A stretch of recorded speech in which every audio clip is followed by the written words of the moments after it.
sur nos émotions. C'est possible peut-être que nous ressentons cela aussi longtemps, que nous crions et louons le Seigneur. C'est une très bonne chose. Je pense que c'est bien. Ou peut-être parce que nous avons la puissance, peut-être, pour parler en langue, que c'est juste ça.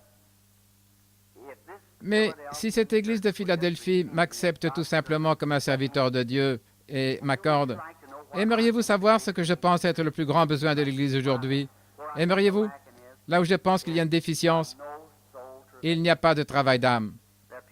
Les gens ne sont pas assez brisés. À ce qu'il semble, il n'y a plus de fardeau.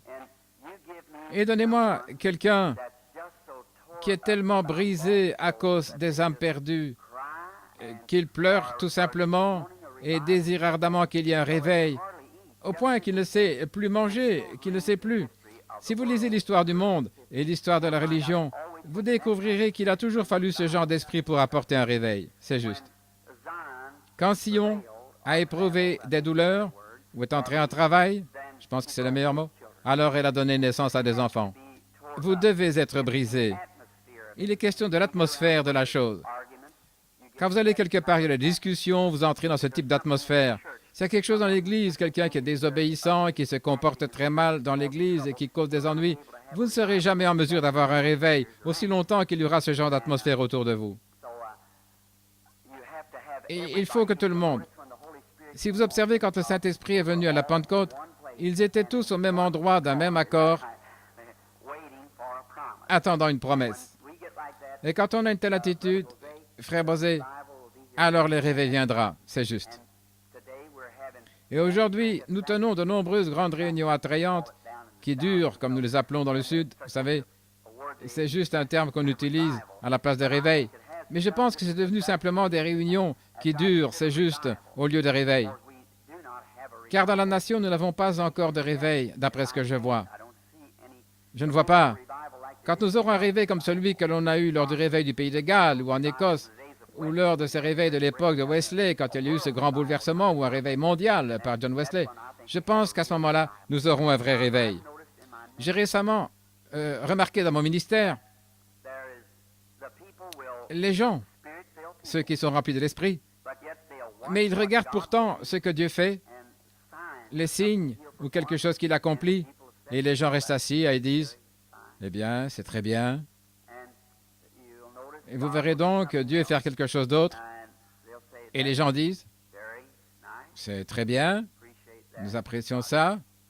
Dieu, un homme de bien. » C'est comme pour dire, « Eh bien, c'était ton devoir, ô Dieu. Tu as simplement fait ce qui est ton devoir. » Mais s'il y avait réellement un réveil dans l'air, quand l'une de ces choses se produit, chaque âme la saisirait rapidement et ce serait, « Oh là là, ça n'aurait pas de fin, ça irait simplement d'une personne à l'autre, d'une personne à l'autre. » Ça continuerait à avancer.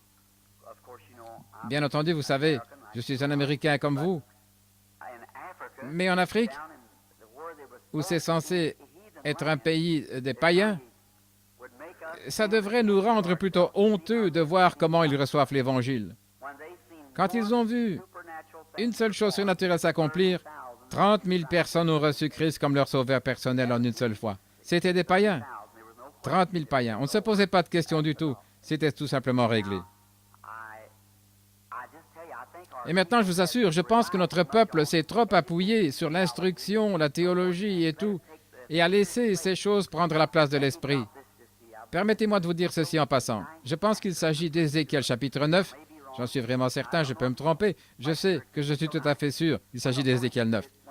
Quand le Saint-Esprit a quitté, d'abord il y eut l'homme qui sortit de derrière les portes avec les instruments de destruction pour détruire, bien entendu, l'application correcte dans les Écritures. C'était juste avant la destruction de Jérusalem.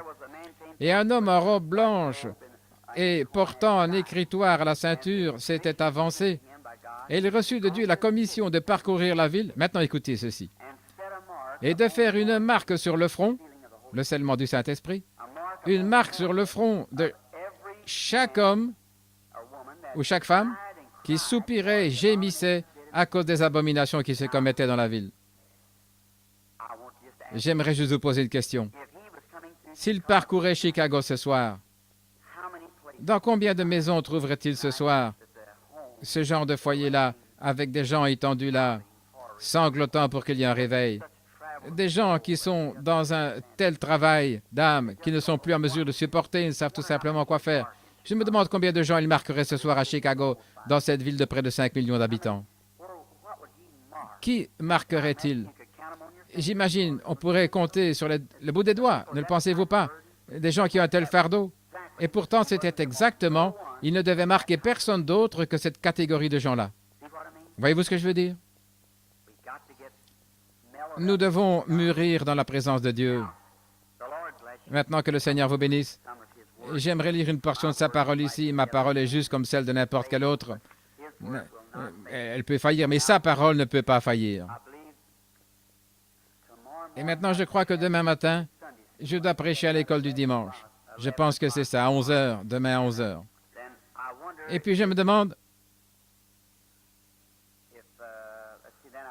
ensuite, je pense que demain soir, encore à 19h30, à la même heure, 19h, maintenant, amenez vos malades et vos affligés et réunissons-nous et prions très fort. Et je sais que Dieu va faire quelque chose pour nous. Et maintenant, je pense que c'est à ce que je sache maintenant, ce sont mes dernières réunions avant d'aller outre-mer.